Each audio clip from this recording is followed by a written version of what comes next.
रात के लगभग 11 बज रहे थे। मैं अपने लैपटॉप पर काम कर रहा था, तभी मेरा फ़ोन वाइब्रेट होने लगा। एक नई ईमेल आई थी।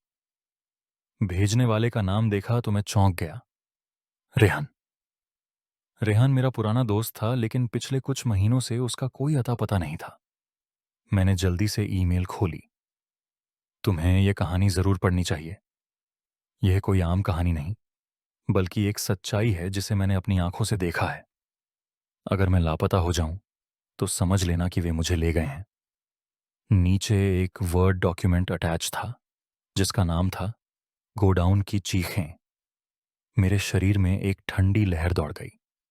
ये क्या था? क्या रेहान मजाक कर रहा था या यह सच में कोई गंभीर बात थी? मैंने हिचकिचाते हुए फाइल को खोला और पढ़ना शुरू किया। यह सब कुछ एक आम दिन की तरह शुरू हुआ था, लेकिन मुझे नहीं पता था कि वह दिन मेरी जिंदगी को हमेशा के लिए बदल देगा। मैं एक कंपनी में नाइट शिफ्ट पर काम करता था, जहां मेरी ड्यूटी एक पुराने गोडाउन की निगरानी करना थी। वह जगह वीरान और सुनसान थी, और वहां जाने पर अक्सर अजीब सा डर महसूस होता था। मगर असली डर तब शुरू हुआ जब मैंने वहां कुछ ऐसा देखा जो शायद मुझे नहीं देखना चाहिए था। मेरी पहली रात गोडाउन में काफी शांत थी, लेकिन जैसे ही मैंने अपनी कुर्सी पर बैठकर चाय का कप उठाया, एक अजीब सी सरसराहट सुनाई दी। मैंने इधर उधर नजर दौड़ाई, लेकिन कुछ भी अजीब नहीं दिखा। शायद चूहे होंगे, मैंने खुद को तसल्ली दी। लेकिन फिर स्टोर रूम का दरवाजा खुद ब खुद हिलने लगा। मैं अपनी जगह सुन्न हो गया। स्टोर रूम का दरवाजा हिल रहा था, जैसे कोई अंदर से बाहर आने की कोशिश कर रहा हो, मगर गोडाउन में मेरे अलावा और कोई नहीं था।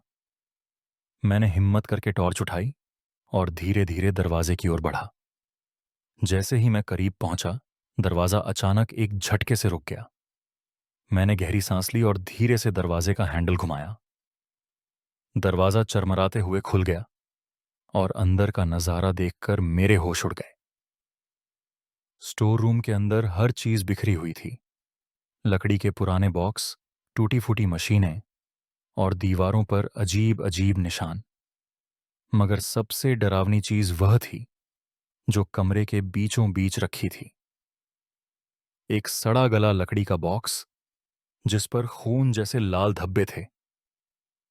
मैंने कांपते हाथों से टॉर्च की रोशनी बॉक्स पर डाली और अचानक अंदर से एक जोरदार धमाका हुआ। मैं झटके से पीछे हटा और मेरी आंखों के सामने बॉक्स खुद ब खुद खुलने लगा। मेरी सांसें तेज हो गईं। बॉक्स का ढक्कन धीरे धीरे ऊपर उठ रहा था, जैसे किसी ने अंदर से उसे धक्का दिया हो। मैंने हिम्मत करके टॉर्च की रोशनी अंदर डाली, और जो कुछ मैंने देखा उसने मेरे रोंगटे खड़े कर दिए।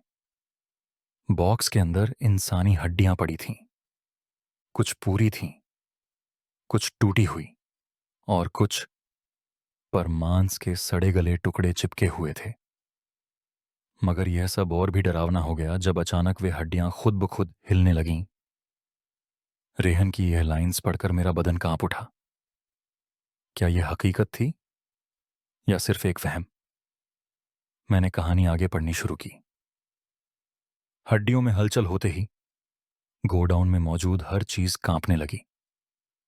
शेल्फ पर रखी हुई चीजें खुद ब खुद गिरने लगीं और दरवाजे पर जोरदार धमाका हुआ, जैसे किसी ने बाहर से जोर से मारा हो। मैं अपनी जगह जड़ हो गया। फिर अचानक गोडाउन के किसी कोने से एक भयानक सरसराहट गूंजी। यहां से चले जाओ, या फिर तुम भी इन हड्डियों में शामिल हो जाओगे। मैंने घबराकर पीछे देखा, मगर वहां कोई नहीं था। मैंने गहरी सांस ली और सोफे पर सीधा होकर बैठ गया।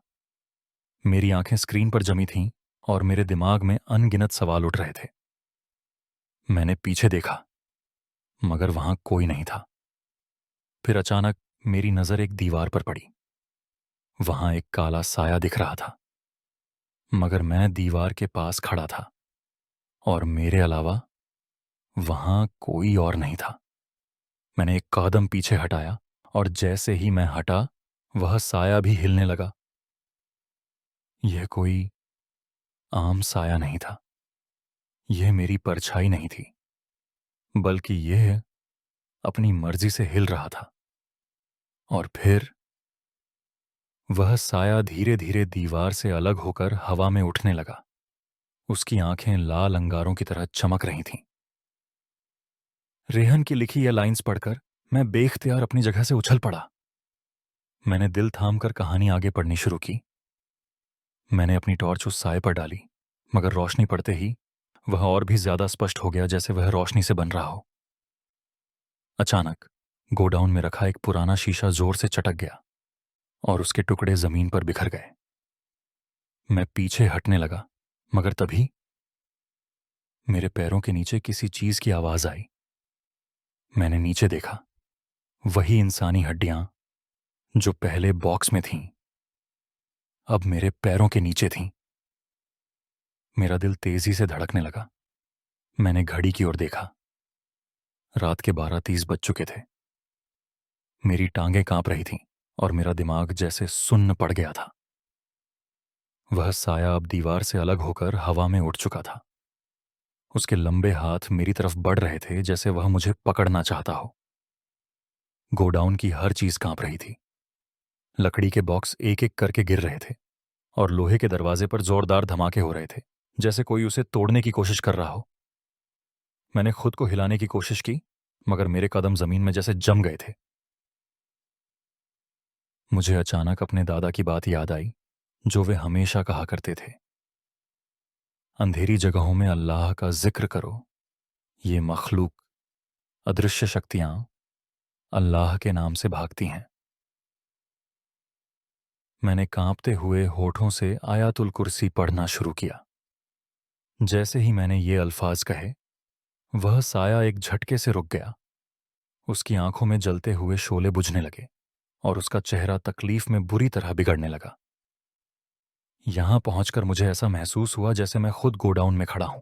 वह साया मेरे सामने है और मैं रेहान की जगह ले चुका हूं। साया तड़पने लगा, जैसे किसी ने जलते हुए कोयलों पर पांव रख दिया हो। मैंने दोबारा आयतुल कुर्सी पढ़ी और इस बार मेरी आवाज पहले से ज्यादा मजबूत थी। साया एक भयानक चीख के साथ पीछे हटने लगा। गोडाउन की दीवारों पर उसका अक्स, छाया, इधर उधर कांपने लगा, जैसे वह यहां से भागने का रास्ता ढूंढ रहा हो। अचानक स्टोर रूम का दरवाजा जोर से खुल गया और अंदर की घनी अंधेरी में से अजीब अजीब सरसराहटें सुनाई देने लगीं। मत छोड़ो इसे, रोक लो, ये हमें मिटा देगा। मैंने एक पल के लिए दरवाजे की तरफ देखा और मैं सुन्न हो गया। वही सायानुमा आकृतियां जो पहले सिर्फ दीवारों पर नजर आ रही थीं, अब हकीकत में मेरे सामने थीं। उनके चेहरे विकृत, बदसूरत थे और उनकी आंखों की जगह गहरे काले गड्ढे थे, जिनसे सियाह काला धुआं निकल रहा था। यहां पहुंचकर मैंने कुछ देर के लिए कहानी पढ़ना रोक दिया। मेरी खिड़की के बाहर ठंडी हवा बह रही थी और मैंने कंबल को कसकर लपेट लिया। यह कहानी हकीकत है या अफसाना? मैं खुद से सवाल करने लगा। फिर मैंने दोबारा कहानी की तरफ ध्यान दिया और आगे पढ़ने लगा। मेरी हिम्मत जवाब दे रही थी, लेकिन मैं जानता था कि अगर मैं रुका तो शायद यह मेरा आखिरी पल होगा। मैंने पूरी ताकत से आयातुल कुर्सी का आखिरी हिस्सा पढ़ा। जैसे ही मैंने आखिरी अल्फाज कहे, पूरा गोडाउन जोरदार झटके से हिलने लगा। वो साए जो मेरी तरफ बढ़ रहे थे, अचानक रुक गए और फिर दर्दनाक चीखों के साथ काले धुएं में बदलने लगे। दीवारों पर उनकी परछाइयां गायब हो गईं। स्टोर रूम के अंदर रखी हुई हर चीज अपने आप ठीक होने लगी और फिर पूरी खामोशी छा गई। ऐसा लग रहा था जैसे कुछ हुआ ही नहीं हो, मगर मैं जानता था कि मैंने कुछ ऐसा देखा है जो मेरी जिंदगी को हमेशा के लिए बदल देगा। रेहन की भेजी हुई यह कहानी खत्म हो चुकी थी, लेकिन मेरे दिल में अजीब सी बेचैनी थी। क्या वाकई वे मखलूकात हमेशा के लिए खत्म हो गई थीं? या फिर वे वापस लौटने वाली थीं? मैंने लैपटॉप बंद कर दिया, मगर कमरे में अजीब सा सन्नाटा छा गया था, जैसे कोई मुझे घूर रहा हो